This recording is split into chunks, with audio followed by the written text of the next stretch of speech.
Hi, it's Mo. I'm in Ohio. I wasn't intending to do any vlogs other than my Ohio vlog and my monthly reading wrap-up while I was here, but I have started my Savidge prompt reading.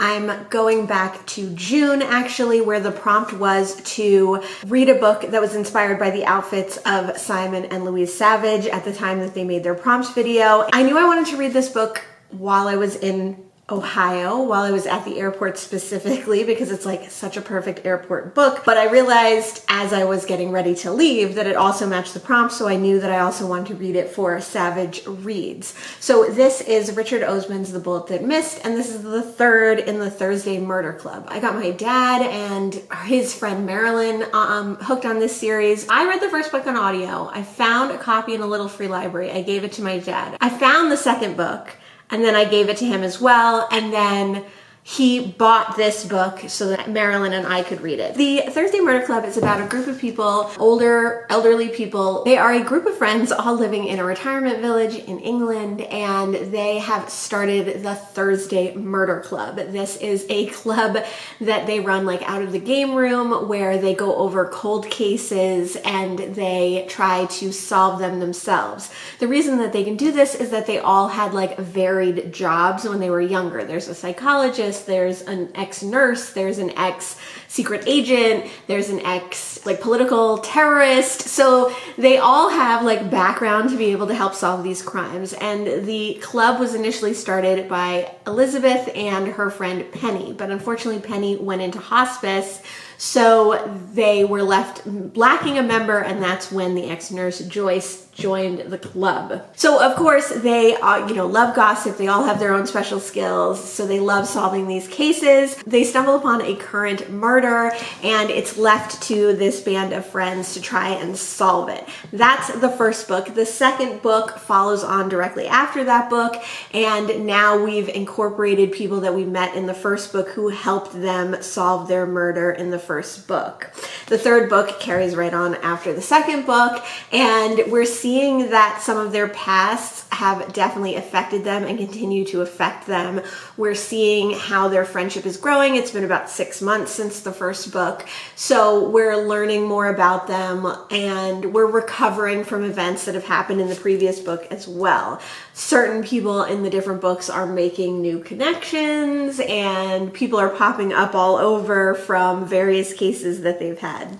These are super fun. They're told in like such a fun, engaging way. Each chapter tends to follow a different member of the group and follow what they're doing at the time. When we're following Joyce, her chapters are all in like diary form. When we're following Ibrahim, they're worded this way. When we're following Elizabeth, they're this way. So it's really fun and quick and fast-paced. The chapters are so short and they're so punchy, and there's so many jokes, like very British English humor in each one. And each person has quite a distinctive voice that they're really fun and captivating to read, and it's really easy to go back and forth between all the different people. I'm about halfway through. I started reading it at the airport on Saturday, and I read the majority really of that today. I read about 100 pages today. I'm headed out to breakfast, so I am hoping to finish this at breakfast. Well, not finish it, but get a good chunk of the way through. I'd like to finish this by tomorrow morning. So I'm gonna try and read quite a bit more of it today. Here's Blue.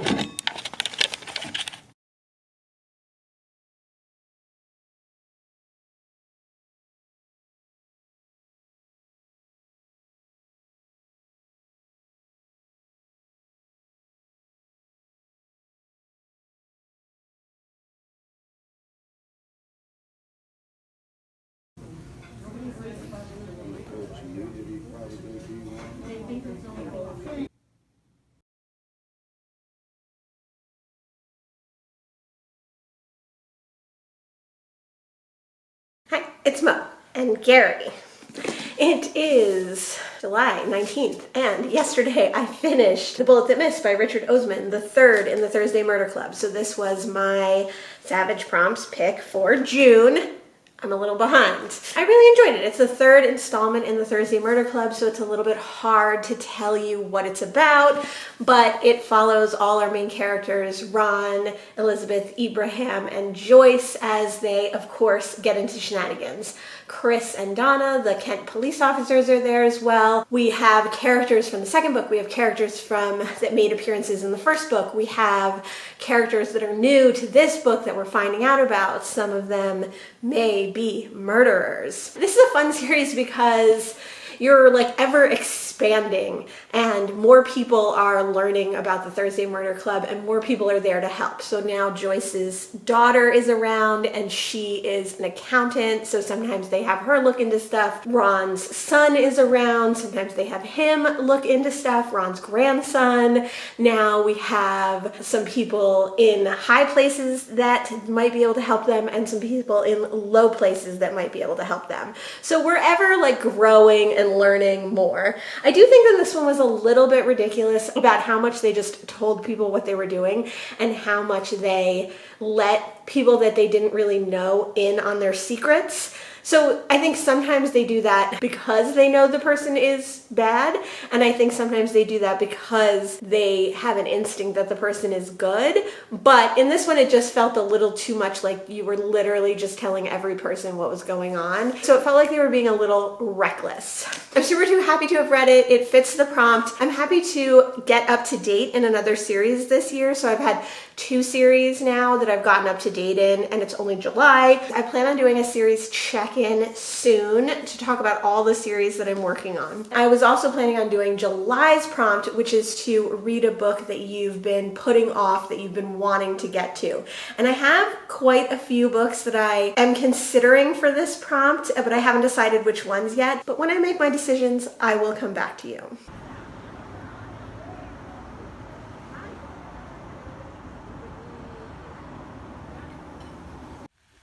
Gelato before we ate it, but I ate it.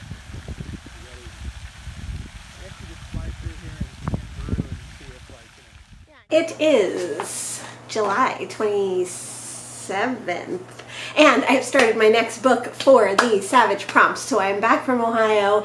I am reading again, and a few days ago I started Sundial by Catriona Ward. I'm reading this on audio. I found it on one of my free audio sites. I have been putting this one off. That is the prompt for July, a book that you have been saving for a rainy day, a book that you've been putting off, a book that you really want to read but you just haven't yet. This one I've been wanting to read like since it was announced, since it looked like it was going to come out. I've never read any Catriona Ward before, but I was interested in The Last House on Needless Street, and then when I heard the premise for Sundial, I really, really wanted to read it. It was like my most anticipated book of 2022, even though I don't really like read new releases or anything like that. And obviously I still don't, because I'm not reading it as a new release now. It is kind of pitched as a mother who doesn't trust her daughter, takes her daughter to her cultish commune family home in the desert to hash things out, to connect with her daughter, or possibly to disconnect from her daughter. And that is what the book's about.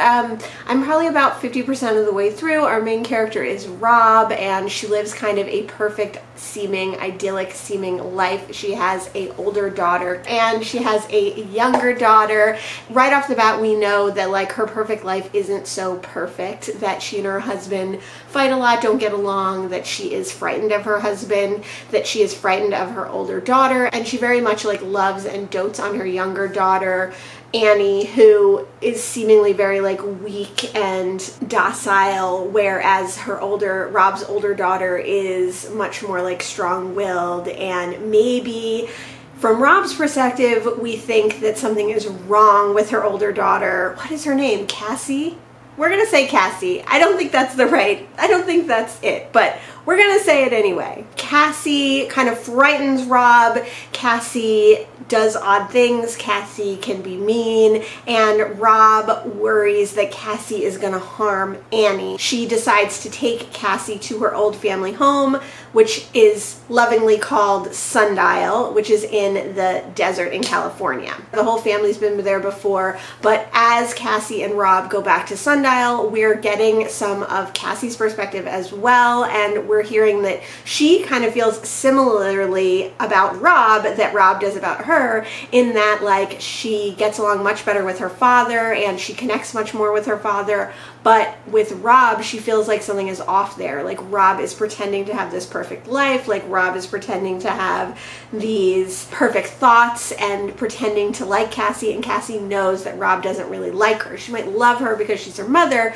but she doesn't like her as a person and she fears her. And this makes Cassie fear Rob. And Cassie is like definitely a fight or flight kind of character. So if she is scared, she will lash out, and she has potentially tried to harm people before. But we're learning other things about Cassie's life and what's going on in her mind from her perspective as well. Once Rob and Cassie get back to Sundial, we also start learning about Rob's life and her sister Jack and their life together. So we're dealing with those three main perspectives: Rob in the present, Rob in the past, Cassie in the present. But then we also get little glimpses of a book within a book, because Rob is also writing a story. She's a teacher, and that's kind of how she processes things, by writing a story about school children. And those children are representations of her family, of her life, of her past. So we're getting little glimpses of that too. And those aren't happening like every other chapter. A lot of times we'll get multiple chapters from Rob in the past,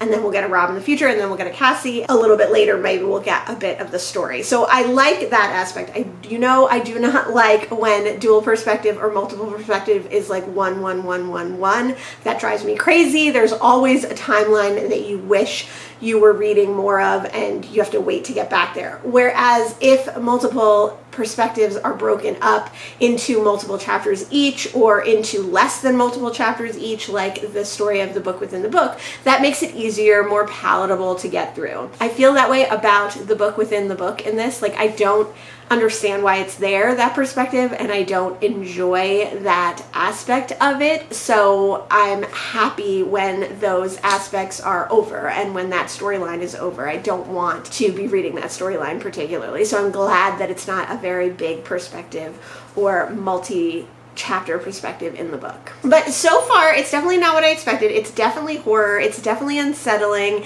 It's definitely disturbing. You are learning things about Rob that you don't like. You're learning things about Cassie that you don't like. You're learning things about Rob's husband that you don't like. You're learning things about Sundial that you don't like. Rob is a fairly unreliable narrator because you don't really trust what she's saying, because she's obviously been lying to herself for a very long time, and she obviously manipulates the situation, kind of what she's claiming that Cassie does. Her name is not Cassie. I cannot remember what it is. I'll have to look it up later. You don't really believe Rob a lot of the time, so everything is feeling very like shaky. You don't know what's real, you don't know what's not real, and then there is a lot of like horror aspects. There's definitely unsettling aspects. Certainly, Suzanne, if you're watching, don't read Sundial. There's a lot of animal violence, there's a lot of animal death, there's a lot of animal experimentation. If you're sensitive about that, which I am very much so, and that was something that I did not really know about this book. Only one person I think that I watched mentioned that there was a lot of animal violence in this and a lot of animal death.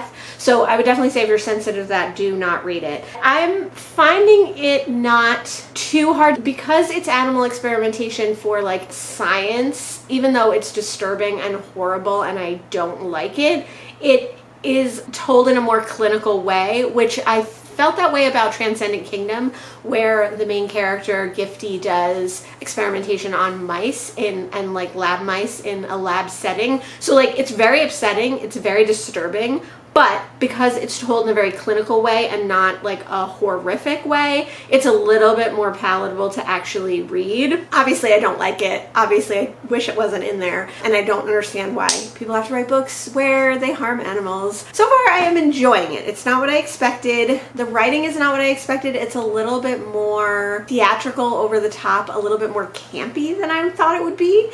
But I am enjoying it, so I will see how we go. I will probably check in with you at the end of the book.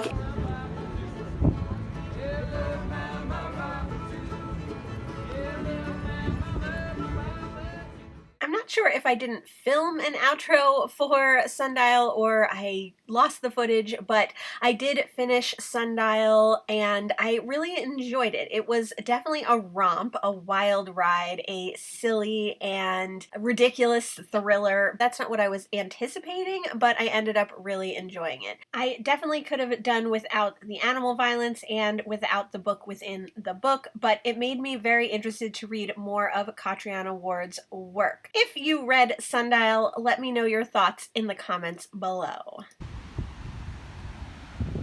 It is August, and I have started my next book for the Savidge Prompts. The Savidge Prompt in August was to read a book set between the two world wars. So when I think of the time between the two world wars, one, I love that time period for reading books. An excellent book set between that time period, but not written in that time period, is J.L. Carr's A Month in the Country. I read that a few years ago. I buddy read it with Summer from Sterling Reads, and I really enjoyed it. So you could definitely go with a book that's a historical fiction. You could go with a book that is set at that time. But the first thing that I think of is the Golden Age of Mystery, which is the special time of mystery writers that happened between World War I and World War II that brought us some of Agatha Christie's greatest work. Mary Roberts Rinehart was writing during that time, John Dickinson Carr, Dorothy L. Sayers, all of these amazing American and British mystery writers, and probably mystery writers from other areas too,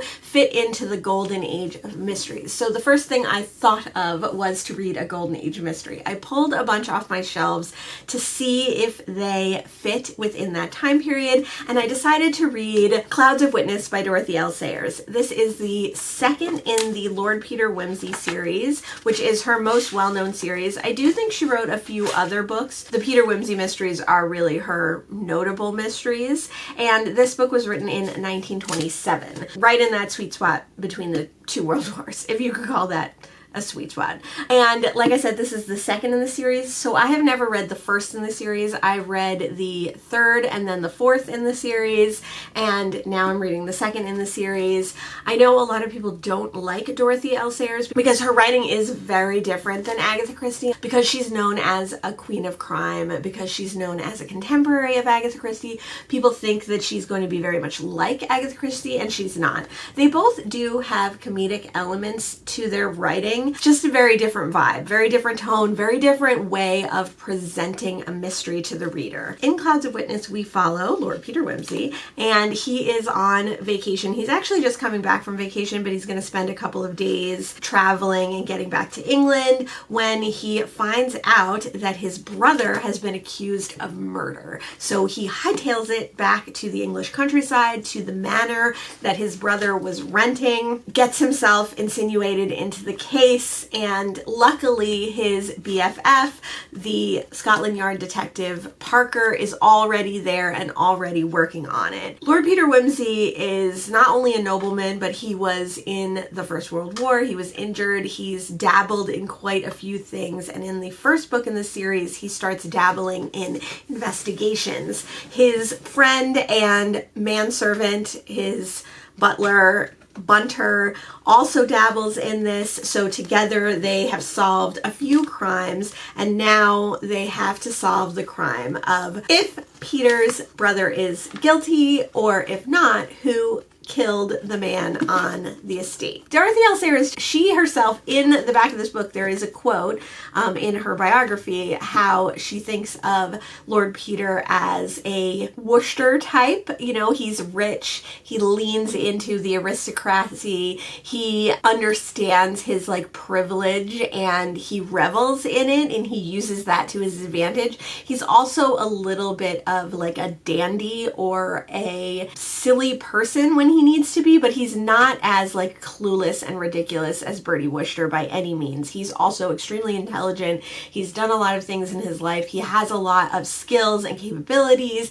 and when he sets his mind to something like learning the art of detection, he's going to be good at it. And luckily Bunter is an expert photographer and super good at all those kinds of things as well, not to mention quick on his feet and adoring of Lord Peter Wimsey. Now I'm about about a little bit more than halfway through the book, and we're starting to piece some of the things together, and we're starting to develop some potential suspects that could have done it. There was quite a number of people staying in the house, including Peter's sister, who he doesn't really know that well. They didn't really grow up together. All these people are potential suspects, and it turns out that the man who was murdered is the fiance of his sister. So there's that aspect to deal with as well. I think the reason that people don't like mystery people who love mysteries, and people who love Agatha Christie, and people who love Mary Robert Reinhardt, don't necessarily like these books is because there are a lot of dissection and dialogue between Parker and Whimsy about what's going on in the case, what happened previously, what Parker thinks, what Whimsy thinks, what their ideas are, and there's not a lot of like hard clues or evidence. Or sometimes Peter will send something away to be analyzed and you won't hear about it again for like several chapters, and then he'll just tell you what it is. So there's not a lot of aspect for a reader to come up with their own ideas and motives before Peter and Parker tell you what they think the suspects and the motives are going to be. You can still guess who you think the murderer is going to be just based on certain inferences, but the clues themselves are not necessarily given to you in a way that you can amass them and then detect the crime. You kind of just have to guess and then wait for Whimsy and Parker to figure it out. I like the dynamic a lot between Parker and Whimsy, and I like, even though Bunter's not in it as much as I wish he was, I like Bunter's aspect. I like the kind of silly nature, the Bertie Wooster side of Lord Peter Wimsey, and I find it to be funny and captivating and interesting. Now, these are not nearly as funny as Agatha Christie. Agatha Christie is just so clever and silly and obtuse, and her books really like make me laugh out loud, as well as giving you all these clues and hints as to who the murderer was. You're really more just reading this instead of like investigating along with Lord Peter. But I enjoy these books. I do think that this one has been the least good of the three that I've read, and the one that could have done with the most editing so far, but I'm excited to read the rest of this. I'm hoping to finish this in the next couple of days.